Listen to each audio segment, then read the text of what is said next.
Naniniwala tayo doon sa kasabihan na habang may buhay, may Pag-asa. habang may buhay, may Pag-asa. habang may buhay, may Pag-asa.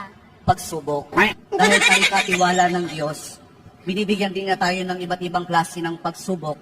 Kaya po doon sa pagsubok na yon, saka pa lang natin mauunawaan na talagang ang ating buhay ay mayroong, habang may buhay, mayroong, Pagsubok. habang may buhay, may Pagsubok. pagbangon.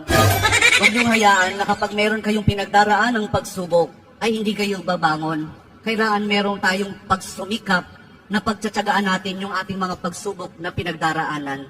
At kapag mayroong pagsubok at mayroong pagbangon, saka pa lang natin maunawaan na talagang ang ating buhay, na habang may buhay, may Pagbangon. habang may buhay, may Pagbangon. pag-ibig. Ang pag-ibig na nagmumula kay Jesus lamang sa ating mahal na Pong Jesus Nazareno.